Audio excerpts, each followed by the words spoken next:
How should the federal government set priorities for the country? Like, you can't have two major things, like the economy versus the environment. You can't prioritize one over the other because ultimately we need both. So I think there needs to be a more flexible balance in that, but Yeah. Sir. I think it's important for when they're prioritizing different things that they need to take into account two things, one being population and one being different settings for different people. So for example, if someone just prioritized population entirely, you'd have places that are metropolitan like Toronto, Ottawa, Vancouver, they'd be making all the decisions, which might have different impacts as opposed to if you just prioritize different areas of the country. So if you just did population, places like PEI, Nova Scotia wouldn't have as much, say in the decisions. But I think it's important that you have a balance of different partitions of the country as well as populations, so you get a good idea of what people in different places want.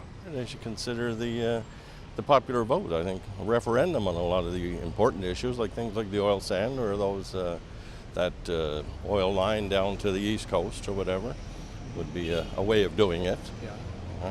Yeah. So do you think that's the proper way to set priorities, is through a referendum? Not all the time, but there's certain issues. But I mean, you have to set priorities, I think, on the economy, obviously, right, like you stated, more so than maybe even the environmental issues. We can sacrifice some for the other and back and forth. Firstly, I think health and education should be right up near the top.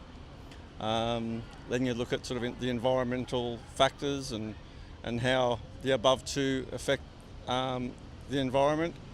And then basically economic things come into it.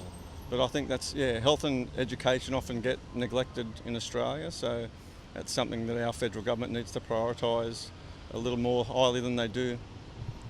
Do you think with health and education everything's sure to follow? Not necessarily, but I think if you look after the welfare of your citizens, well then everything else should improve in terms of productivity. If you've got a healthier workforce, less people sort of on sickness benefits, and a more educated society, then we don't have to bring in so many foreign trained workers as we do. So the government should really set the priorities for the people, and I think they really should see what they should, like with the Trudeau government, they promised a lot of stuff but they haven't really delivered yet. So I think they really need to refocus and honestly Parliament to reset that agenda. I think they should always listen to the voice of the people, because usually people I really enjoyed in the beginning of the current federal government, they sent out a survey of what they hope to see in the budget or what they hope to see, what policies they make, and I like to see them take the opinions of the people and at the same time take what has studies have shown. Say what has studies, because people have done studies over. It's a loud truck. Yes, it is. I would like them to take three aspects, which is one, what's good for the country that historically that they have seen has worked and what not worked, but at the same time what the people want. And at the third thing would be what has research or studies have shown what should be done and what to be done improve, so that works for the environment and for the world. Talk to your MP.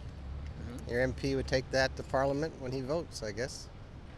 Right. That's all you really can do once you have a member of Parliament already elected. I think ensuring that they have really strong ministers in a cabinet and that are really representative of the different areas. It's hard to gauge a survey of absolutely everybody across the country. You could do that to a certain extent. I think that is helpful. But I feel like having strong, knowledgeable, experienced members of the government to really give proper input. By putting Canadian citizens first. That's the priority. Secondly, we open our arms to immigration. I like the town hall concept. I think that there should be many more opportunities seeking Canadians' input, definitely, but with great consideration. Anyone making decisions in an ivory tower type scenario is not a good sort of decision-making process. You have to listen to the constituents, but you also have to listen to the reality of the situation.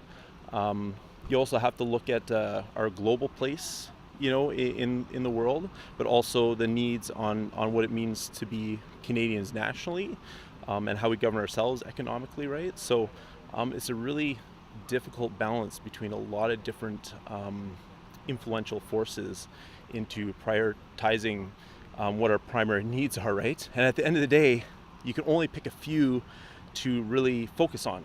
So again, it has to be about how do you gain diversity of perspectives and ideas towards that decision-making process, and how do you make it a holistic approach? So again, trying to remove polarization of any one side or any one cause or belief. It's really a balance of perspectives and the balance of diversity of the country and the diversity of all the influential pressures that are being applied to Canadians right now. So that's a very difficult thing, and I feel sorry for any government, any side who's placed in that position, because at the end of the day, they have to make incredibly difficult choices. So on any side.